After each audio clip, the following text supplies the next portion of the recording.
Bismillahirrahmanirrahim. Assalamualaikum warahmatullahi wabarakatuh. Perkenalkan, nama saya Helvina Taufiana dengan NIM 12070-127. Di sini saya akan menjelaskan mengenai Tree ADT dan Balance Search Binary Tree Structure Data. Nah, dimulai dari Tree ADT dulu. Pengertian dari Tree ADT. Tree atau pohon merupakan struktur data yang tidak linear yang digunakan untuk merepresentasikan data yang bersifat hierarki antara elemen-elemennya. Definisi tree yaitu kumpulan elemen yang salah satunya disebut root atau akar dan elemen yang lainnya disebut simpul atau node yang terpecah menjadi sejumlah kumpulan yang tidak saling berhubungan satu sama lain, yaitu disebut subtree atau cabangnya gitu ya. Berikut ini adalah ilustrasi dari tree ADT. Nah, tree ADT itu kan bisa dibilang pohon ya. Misalnya di sini ini rootnya, akarnya, terus dia memiliki elemen-elemen ini itu disebut dengan node-node lainnya gitu ya. Ini 11, 10 ini adalah cabang dari subtree atau ini adalah subtree-nya gitu. Seperti di sini kita menggunakan implementasi dari universitas. Di sini cabangnya itu ada engineering, ada medicine, science, education, social science, dan humanity. Nah, kemudian dari sains ini memiliki cabang lain seperti chemistry, fisika, biologi, matematik, dan computer science. Nah, di humanity ini juga dia memiliki cabang lain seperti linguist dan history. Kemudian masuk ke dalam konsepnya. Satu node memiliki sejumlah anak atau children, disebut leaf kalau dia nggak punya child. Nah, ini seperti chemistry, fisik, biologi, matematik dan computer science ini dia itu leaf node karena dia nggak punya child lagi, nggak punya cabang lagi gitu. Kayak ini engineering dia sebagai leaf karena dia juga nggak punya cabang gitu. Kemudian ada size atau ukuran adalah jumlah node dari tree, jumlahnya itu ada berapa gitu. Nah, habis itu ada empty tree itu artinya size-nya kosong, nggak ada lagi selain yang ini gitu, universitas doang gitu. Berdasarkan konsepnya, tree dibagi menjadi yang pertama dikatakan tree terurut apabila node child memiliki urutan khusus. Tiap node mempunyai list. Dikatakan tree tidak terurut apabila node child-nya tidak memiliki urutan khusus, yakni dia hanya himpunan dari child gitu.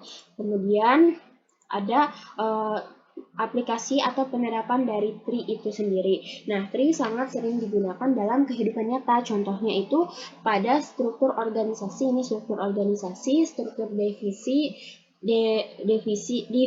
struktur divisi dan struktur universitas. Nah dari sini struktur ini semua di struktur organisasi, struktur divisi dan struktur universitas ini termasuk ke dalam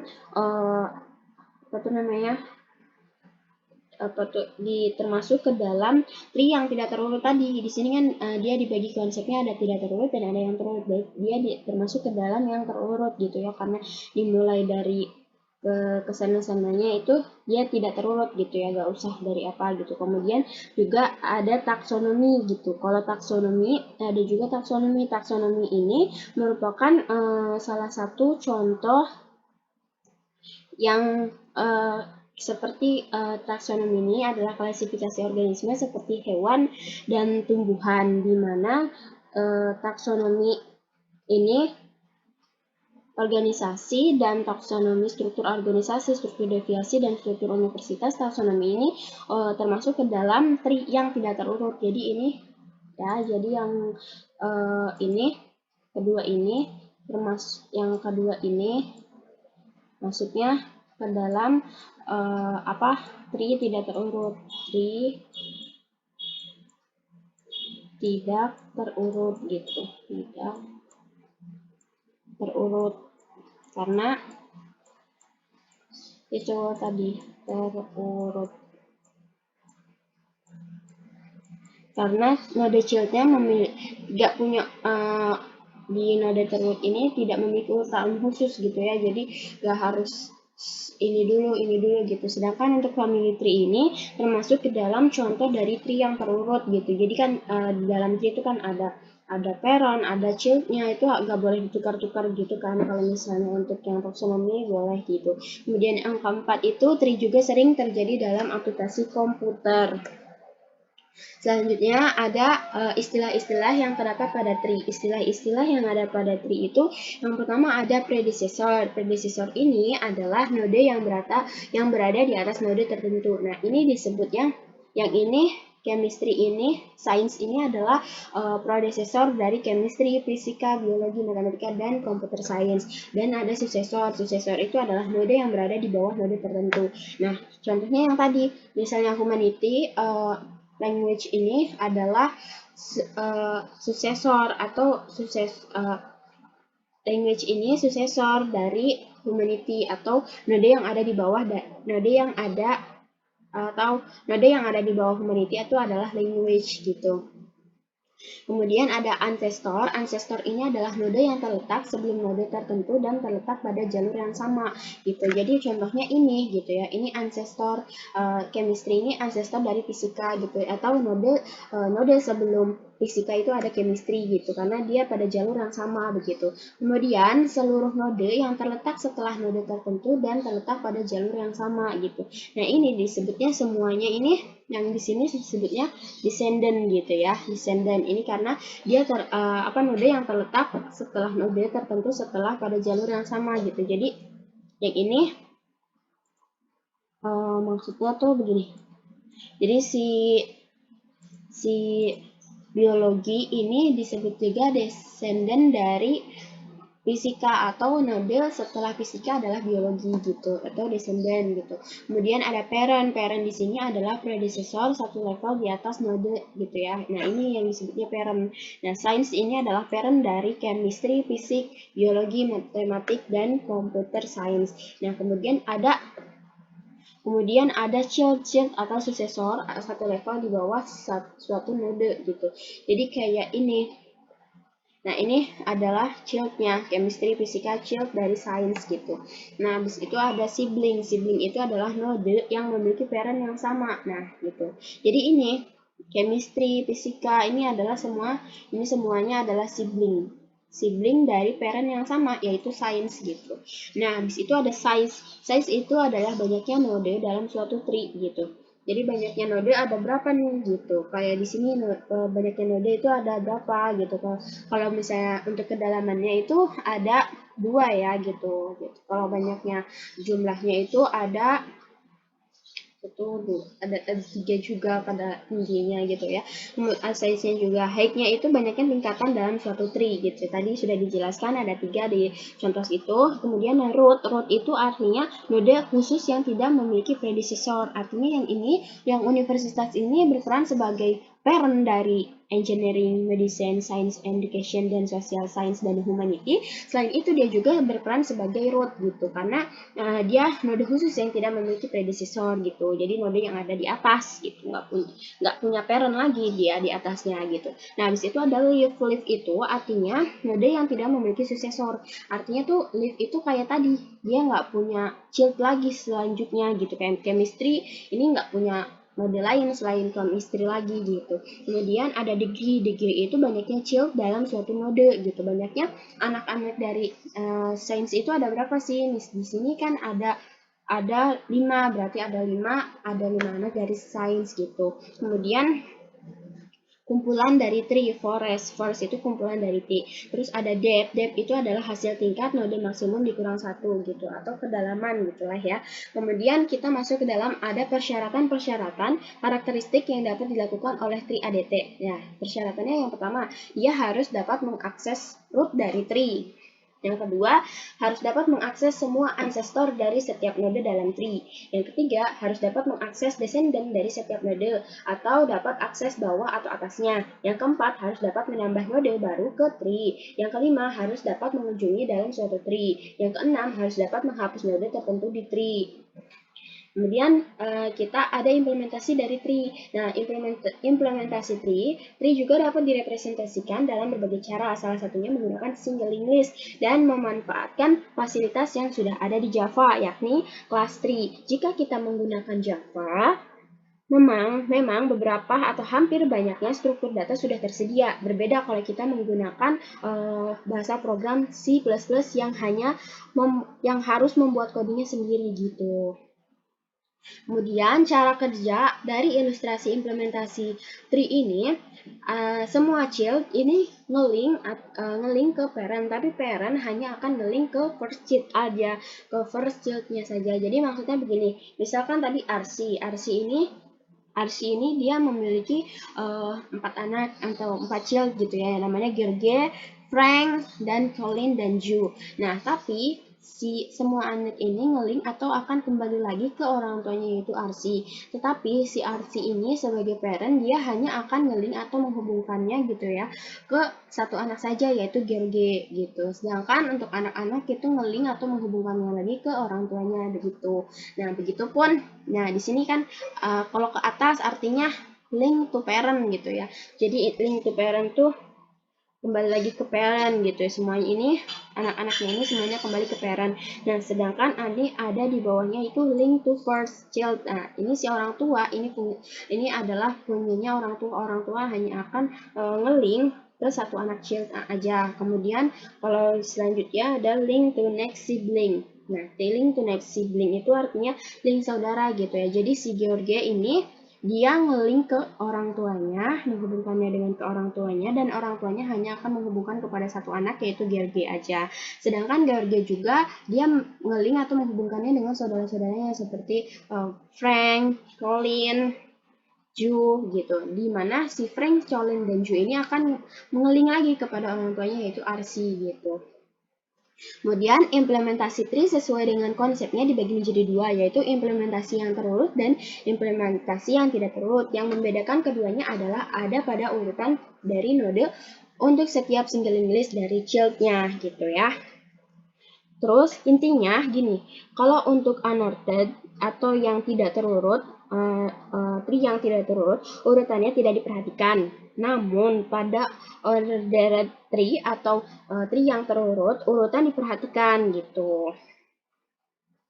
Kemudian kita lanjut ke dalam balance binary tree. Nah, balance binary tree itu kita dimulai dari pengertian dari balance search binary tree data struktur ya. Dimulai dari pengertiannya. Pengertiannya di sini ada yang namanya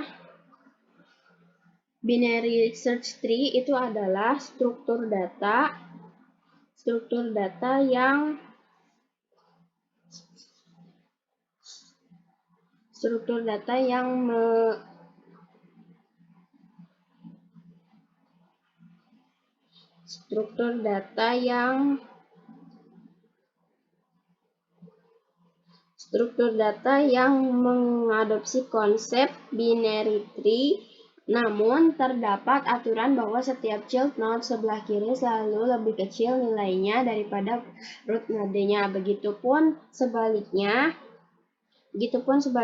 setiap child node sebelah kanan selalu lebih besar nilainya daripada root node. Kenapa harus membedakan kiri dan kanan sesuai besar nilainya? Tujuannya itu untuk memberikan efisiensi terhadap proses searching. Kalau struktur data tree sudah tersusun rapi sesuai aturan mainnya, proses search akan lebih cepat.